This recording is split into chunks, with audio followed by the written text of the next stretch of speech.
Hey, what's up, guys? It's Billy Rickman, and welcome to episode number 49 of the Billy Rickman Show Podcast. One more episode to go until we've reached half a century. Can you believe it? I honestly, when I first started this out in February, something like that, I set myself a goal to do like one a day, and I honestly didn't know if I would be able to achieve it or if I'd be able to produce enough content, and I can't believe that we're nearly now at number 50, which I'm pretty super excited about. And I'm sure it won't be before long until we get to number 50, which I'm super pumped about. So it's been a busy, as always, but so if you're listening to this episode now, it's just on the back end of the web on the weekend. I had such an awesome weekend with my little boy on Sunday. Took him to Bounce, which is like this trampoline place. If you're in Australia, you haven't checked out Bounce. I think there's one in like every state, I think. So check out Bounce, it's like unbelievable. And then we took him and his cousin to the beach. And then after that, I made some keto balls. And like, honestly, I know I keep banging on about keto. Like, I keep talking about keto all the time. But, man, I have been so full of energy lately. Like, yesterday and today, I'm literally like bouncing off the walls. And I'm not sure if it's the coffee or whether or not it's like keto or whatever it is. But I feel like amazing and totally like clear of mind. And like, I just feel like I've got so much energy. So yesterday afternoon, I made these keto balls. They're called Fat Bombs. And basically, like, if you want a quick recipe, it's a cup of coconut oil, cup of peanut butter, mix it in a fry pan until it's like liquid, and then get half a cup of cacao powder, half a cup of coconut flour, mix it all together, put it in the freezer until it's solidified, and then once it's solid, scoop it out and roll it in some cashews like that you can round up. It's amazing. And so I made them yesterday, and which was like insane. I had 3 of them for breakfast this morning, and yeah, I just feel really good. So I keep getting asked questions like, is it really good? Like, what do you think about keto? Honestly, like, I feel good, and I'm not missing carbs at all. Like, every now and then I'll walk past something and go, oh, that would be good. Like, outside just now, Ash is eating these corn chips, and I was like, I could probably have 1 or 2 of them. But apart from that, and on Sunday I went to my son's fete, and we had these sausage sizzles, and you know when you get a sausage, it's almost like a sausage in a piece of bread with tomato sauce. And I just pulled the sausage out, and I was looking at this white bit of bread with tomato sauce. Like, I could definitely eat that. But apart from that, I've been good. I've been really good, and I feel good. I feel like I'm top of the world. Like, I could do anything. So today, I actually, like I said in my podcast, I talk a lot about. I want to give you guys a lot of time. I want to give you guys some food for thought, and I really want to give you guys some creative inspiration sometimes, and then other times I just want to give you guys some direct strategy.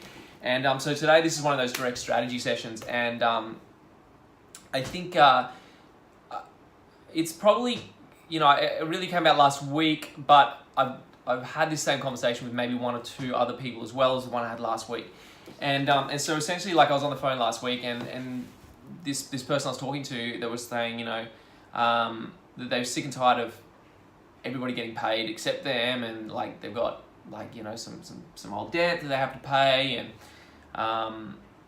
it's just hard. Like, and I've been there myself, and I've been in that situation where you look around and everyone's getting money and everyone's doing well, and you're just like, and then you go, maybe there's a lucky break ahead of me, or maybe there's a break ahead of me, and I'm gonna like do something, and then you just look and you've just got so much debt built up, or you've just got so much like hard work in front of you. It's hard to get yourself in a positive mindset. And I'm talking about a specific person when I'm talking about this, but honestly, like, there's probably 50, 60 people who I've spoken to on the phone who I go, oh, he's talking about me, he must be talking about me. And I'm absolutely not. And but because it's such a common story. And so I said to this person, like, the difference between you making it and breaking it in some ways is maybe $2,000 or $3,000. It's like, if you could create $2,000 and then you double that money in a really short period of time, you would have $4,000. And then if you could again double that money, you could make $8,000, right? And if you repeat this over time, then in 2 months, 3 months time, you could have potentially like $20,000, $25,000 sitting in your bank. Now, there's other strategies like I go through all the time in Inner Circle, like with webinars and using podcasts to leverage off, and ebooks, and learning to like use in a funnel and add on things. But like, if you just want the most simplest way, like, you don't really need to be really smart to do this, or you don't need to have a lot of time. It really is the simplest way to generate quick, fast cash into your business. This is how you do it, right? And it's called my Red Sticker Challenge. So I think I probably learned this from a guy, probably like, I don't know, maybe 10 years ago, 8 years ago or something, but he was talking about it in his home. And he was like this eBay expert, and he said that everybody in the world, not everybody in the world, but in the Western world anyway, he'd been in eBay for like a long time, been researching eBay for a long time, and he'd found that most people have anywhere between $10,000 to $15,000 of rubbish around their house that they can sell, and at any given point in time. And it sounds like a lot of money, but you know, try it yourself at home, and it's definitely true. But I want to take this and flip it into a business, and I think every single business that I have spoken to, consulted with, been into, or what have you, has got stuff lying around in their business that they just don't use on a daily basis. And also stuff that they go, oh, that's probably junk and no one would buy that. But when you actually do the red sticker challenge, what it essentially does is you go to a news agency or a service station or something, and you go, or an office supply store, and go those small red stickers, right? Just those small little circle stickers. And walk around your salon, and what it's best to do is do it with 2 other people if you can, like maybe a partner and someone who works in the business, or your manager and another employee. But the 3 of you, right, go around your business with red stickers and go from the start and go all the way back. And every single thing in your business that you haven't used in 3 months, if you haven't used it, whether or not it's like a pen or, I don't know, like whatever, I'm just looking around my desk or what I've got, like it doesn't matter what it is. If you've got stuff around your business that you have not used in 3 months, put a red sticker on it, right? And if you're looking like in the beauty space, if you're looking at a Maggie lamp and you go, oh yeah, but the head's hanging off, don't worry about it. Just put it on there anyway. There's people out there who fix this stuff up and they sell it, right? They're small mechanic businesses and stuff like that, right? Where they will get something with the electric, or they'll strip it down and use the electrics from it, whatever. But everything is worth value. And even if you sell it for $10 or $20, it doesn't matter. Go through your business, and every single thing that you have not used in 3 months, put a red sticker on it, right? And then get all of that stuff and bring it to the front of your shop and take a photo of it and put it on eBay, put it on Gumtree, put it on Facebook store, every possible outlet, put it on your personal Facebook, everything you possibly can to get it out there, and say, or if you want to do like pay whatever you think it's worth, come in, take any offers, will be looked at and reviewed, right? If you do that in your business, I guarantee you will have at least $1,000 to $1,500 worth of stuff in your business, regardless of the size. If you're a bigger business, you'll probably have a lot more than that, and you'll be surprised how much junk you've got. So it's a great way to clear junk, right? It's a great way for you to make some money. And I'll get back to my original point about the difference between making and breaking. It can be sometimes the difference of $2,000, right? And so what you want to do is to collect all this stuff, put red stickers on it, and then bring it all to the front, take photos of it, upload it, and do whatever you can. Like if you have to get your staff to put it on and help you with this, then do whatever you can to push that stuff out of your business, and someone will buy it. If it's an old table, an old chair, you will be surprised how much money you have sitting in your business. So when you're sitting there freaking out like you don't have enough money, you'll be surprised how much stuff you've got in your business right now that will sell online and people will buy it, okay? So that's phase 1. The second phase is that product suppliers have got you into this trap, right? And it's not a trap, but it's looking after their own interests, which is fine because that's what every single business does, right? They look after their own business interests, and obviously they look after their clients' interests. But again, like with their own business, they want to make some money. So what a product supplier will tell you to do, whether or not you're in the gym space, or whether or not you sell online, or whether or not you're in the hair industry or beauty industry, anyone who sells products to your business will want you to take at least like one of everything in their line. So I'll use an example because most of my clients are hair and beauty, right? So I'll give you an example in the hair and beauty industry. Like if you have a skin range supplier, they'll go, yeah, your opening order has to have 4 of those cleansers, 4 of those moisturizers, 3 of those eye creams, 3 of those vitamin C serums, 3 of those vitamin A exfoliants, and they'll say that's what you need to have in your opening order. And then your business development manager will come in next month and go, oh, I can see that we've got this awesome promo on, and it's for this new exfoliant that we've got coming out. You should order 10 of those, right? Because they'll sell all the time and whatnot. And what you end up with, I went to this business the other week, and she got suckered into this, right? And I looked at her shelf. I was consulting with her, and she had all these products on the shelf, and I was like, oh, that looks really nice. I was like, what's this? And she just kind of rolled her eyes at me, and she said, my product rep got me to buy it. And I was like, oh, okay. And how long has that been sitting on your shelf for? And she's like, 4 months. And I was like, okay, how many have you sold? She's like, 1. And so this is what product suppliers do. This is what the business development managers are there for. That's what they come in and do. They want you to buy one of everything across the shelf because they will tell you it looks good and you want to be able to provide a service, a product for your client if they need it. But really, it's serving their own interests first because they want you to buy a lot of their product. The more you have bought their product, the more engaged you are with the brand, the more you love it, and the more you want to you've got to stay with them, and that's what they want you to do. They want to have your loyalty. But the problem is, it's Pareto's principle, and Pareto's principle is this. The Pareto's principle is that 80% of anything will have 20%, 20% of anything will have 80% of the result, okay? So in a negative situation, it's 20% of your staff will have 80% of the problems, right? 80% of your revenue will probably come from 20% of your staff. 80% of your revenue will probably come from 20% of your clients, okay? 80% of your revenue will come from 20% of your services. And going on from this one, 80% of your products will probably come from 20% of the range. Okay, 80% of your product sales will probably come from 20% of the range. So what we end up having is if you can see me on YouTube right now, you'll see I'm trying to describe it with my hands, is what you end up having is this range that's this wide, if you're listening on the podcast, it's if you can imagine a range that's as wide as my shoulders.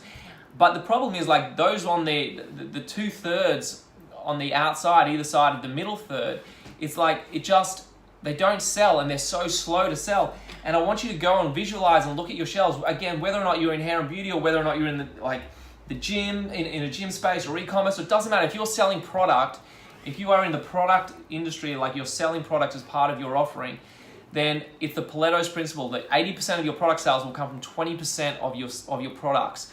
And so look at what you're selling and look at those outside and look at it as cash just sitting on your shelf. That's yeah, sure.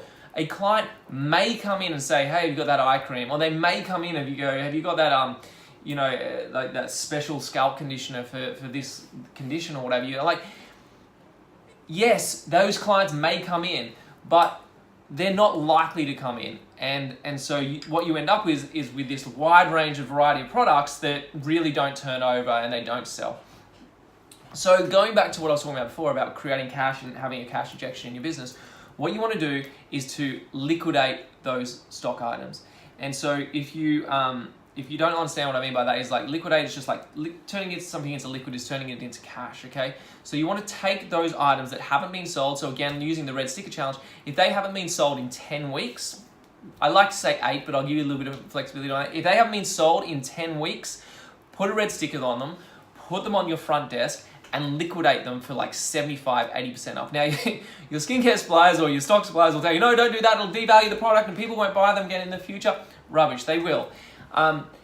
What you essentially want to do is, especially if you're in a situation right now where you need cash in your business, if you're in a business now that's thriving, you don't need to do this per se. If you don't need cash in your business right now, then maybe you do want to hold on to that stock and just have a wide range. But I'm talking to people who seriously are going, I need cash to be able to either grow my business or take it to the next level or pay a creditor or pay a key training person or whatever the situation is. I'm talking to you people. And so if you've got stock on the shelves right now, you have to liquidate it and turn it into cash. And I'll tell you why.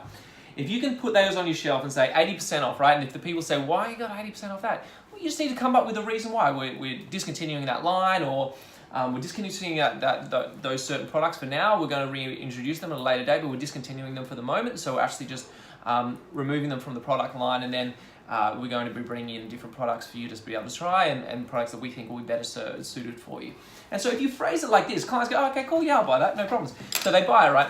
And so if you're thinking right now going, I don't want to lose money on that, it's true, you will lose money. If you bought something for $50 and then you're giving it for 80% off, right, off retail value, then you're probably going to sell it for $25, $30. You go, oh, but Billy, I've lost $20 on that, which is true. But here's what you need to do then. If you have then these products that you have sold, and let's say you've lost $1,000 on it, but what you've done is you've brought back $1,000 or $500 or $2,000, doesn't matter what that value is, and you put it back in your bank. What you do is you take that money, and you take the money that you have made from liquidating your furniture and things around the salon that you no longer use, or your business that you no longer use. Take that money. So if you make $1,500 on the unused items, you make $1,000 or $1,500 on the liquidating of stock, you now have $3,000 in your bank. And if you have $3,000 in your bank, it goes back to the very start when I said the difference between making or breaking a business sometimes can be the difference between $2,000 and $4,000. And this is why, and this is the most important step of what you need to do. You take that money and you invest it back into the products, the 20% products. Those 20% products that make 80% of your revenue, you put it back into those products. Because what ends up happening is you take that $3,000, and because those 20% products that make 80% of your revenue, they're normally the sort of products that you can sell really fast, really efficiently, really easily, and by multiple people in your business if you have staff members, okay? So that $3,000 usually has 100% markup. Depends what industry you're in, but let's just work on 100% markup. So if you buy $3,000 worth of product that you know you can sell super quick, then what's going to happen is that $3,000 then comes with a $3,000 profit. So that $3,000 is now $6,000. You take that $6,000 and you reinvest it back into the 20% products. And you repeat this. And then over 1 or 2 months, depending on how fast you can turn over your stock, your $3,000 account that you started with by liquidating stock and by liquidating some of the unused items in your salon or in your business, you've now turned it, you've multiplied it, and you've doubled it and doubled it and doubled it. You be disciplined on this, and now all of a sudden you have $20,000 in your bank. When you have $20,000 in your bank, you now look at continuing to reinvest in some products, but you also reinvest it now into some marketing that you know will convert, in the services you know is appealing to a broad audience with a high margin that you can convert time and time again. And that is how you build up a trading account. And you might say like, oh, Billy, how do you know this works? I can tell you it works because a lot of the time, like when I talk about things, I'm always coming from a place where I've been through it. Like I've been in the position of where my clients are from. And so I understand what it's like to have no money in the trading account. I understand what it's like when you're really, really struggling and having, people asking money from you for so many different things.